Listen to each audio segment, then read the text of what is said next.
चंद्र के रूप में अयोध्या के राजा दशरथ के यहाँ माता कौशल्या से हुआ, जिसका प्रमाण गीता प्रेस गोरखपुर से प्रकाशित श्री शिव महापुराण प्रथम खंड पूर्वार्ध के रुद्र संहिता सृष्टि खंड अध्याय 4 के श्लोक 15 से 17 में भी है, जिसमें नारद जी कहते हैं, हे विष्णु, तुमने स्त्री के लिए मुझे व्याकुल किया है। तुम इसी तरह सबको मोह में डालते रहते हो। यह कपटपूर्ण कार्य करते हुए तुमने जिस स्वरूप से मुझे संयुक्त किया था, उसी स्वरूप से हे हरे तुम मनुष्य हो जाओ, और स्त्री के लिए दूसरों को दुख देने वाले तुम भी स्त्री के वियोग का दुख भोगो। तुमने जिन वानरों के समान मेरा मुंह बनाया था, वे ही उस समय तुम्हारे सहायक हो। तुम दूसरों को स्त्री विरह का दुख देने वाले हो, अतः स्वयं भी तुम्हें स्त्री के वियोग का दुख प्राप्त हो, और अज्ञान से मोहित मनुष्यों के समान तुम्हारी स्थिति हो।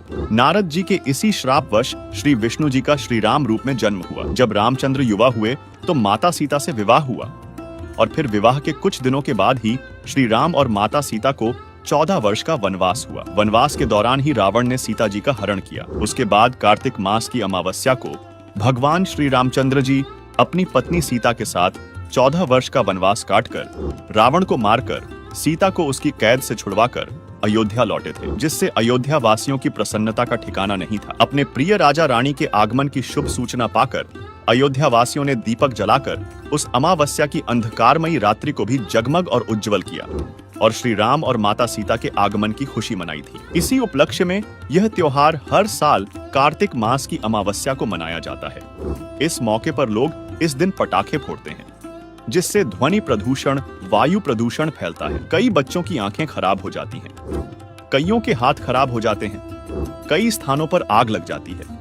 ऐसी कई दुर्घटनाएं दीपावली के दिन भी देखने को मिलती हैं, जबकि हमें प्रतिदिन दोनों समय शुद्ध देशी घी का दीपक जालना चाहिए, जिससे हवन यज्ञ होता है, जिसका प्रमाण ऋग्वेद मंडल 9 सूक्त 86 मंत्र 10 है, जिसमें लिखा है कि भिन्न भिन्न स्थानों सतलोक, अलखलोक, अगमलोक तथा अकह लोक में निवास करने वाला प्रिय परमपिता परमेश्वर सर्व आत्माओं व देव रूप आत्माओं का उत्पत्ति करने वाला है। उससे सर्व सुख प्राप्ति के लिए ज्योति यज्ञ का अनुष्ठान करें, जो पवित्र विधि है, अर्थात आत्मा को शुद्ध करता है, जिस कारण से साधक को परमेश्वर इस लोक तथा परलोक के परम शांति रूप पूर्ण मोक्ष तथा इंद्रियों के आनंद रूप पूर्ण मोक्ष रूपी अनमोल रत्न प्रदान करता है। यह शास्त्रों के अनुसार वास्तव में दिवाली है। पटाखे फोड़ना या शास्त्र विरुद्ध क्रिया करना दिवाली का बिगड़ा रूप है। सवाल नंबर 2, क्या आप जानते हैं कि अयोध्या वासियों ने 2 वर्ष बाद ही दीपावली के त्योहार को मनाना क्यों बंद कर दिया था? दर्शकों, आपने सही सुना। सत्य तो यही है कि जिस दीपावली को आज लोग प्रमुख त्योहार के रूप में मनाते हैं, उस दीपावली के त्योहार को अयोध्या वासियों द्वारा 2 बार ही मनाया गया था, क्योंकि जब 2 वर्ष के पश्चात धोबी के व्यंग्य के कारण श्री राम ने गर्भवती माता सीता को घर से निकाल दिया, तो अयोध्या वासी इस घटना से इतना दुखी हो गए कि उसके बाद अयोध्या वासियों ने दीपावली का त्योहार मनाना बंद कर दिया था, कि जिस देवी के लिए रावण मारा, आज वह फिर कितने रावणों का कष्ट झेलेगी। दीपमाला खुशी का प्रतीक है। जब राजा और रानी भिन्न भिन्न हो गए तो न दीपावली राजा को अच्छी लगे और न प्रजा को, इसलिए दीपावली का पर्व उसी समय से बंद हो गया था। जो 2 वर्ष मनाया था, उसी के आधार से भोली जनता यह पर्व मना रही है, जबकि हमारे पवित्र शास्त्रों में ऐसे किसी भी त्योहार का वर्णन नहीं है, और फिर भी ऐसे मनमाने त्योहार लोग मनाते हैं, जिससे लोगों को कोई लाभ नहीं हो सकता, क्योंकि और गीता अध्याय नंबर 16 के श्लोक नंबर 23 में कहा कि शास्त्र विधि को त्याग कर जो मनमाना आचरण करते हैं, देखिएगा गीता अध्याय नंबर 16 के श्लोक नंबर 23 में दिखाते हैं आपको, 23 और 24 में। गीता अध्याय नंबर 16 के श्लोक नंबर हम दिखाते हैं आपको 23 में। जो पुरुष शास्त्र विधि को त्याग कर अपनी इच्छा से मनमाना आचरण करता है, वह न सिद्धि को प्राप्त होता है, न परम गति को, और न सुख को ही। अब 24 में बताया कि इससे तेरे लिए, छोड़ में जाएगा 24वां श्लोक, इससे तेरे लिए कर्तव्य की व्यवस्था में कौन से कर्म करने चाहिए भक्ति के, कौन से ना करने चाहिए, शास्त्र ही प्रमाण है। ऐसा जानकर तो शास्त्र विधि से नियत कर्म करने योग्य है, यानी शास्त्रों में जो वर्णन है वही साधना कर अन्य करेगा तो कोई लाभ नहीं होगा, यूजलेस। इसी विषय में अब सुनिए संत रामपाल जी महाराज का सत्संग। जैसे त्योहार आते हैं, कोई बात हुई, वो व्यर्थ के खर्चे ये त्योहार मनाते हैं दिवाली का, दीपावली। ये किस लिए मनाते हैं कि भगवान श्री राम सीता जी को लेकर घर लौटे थे।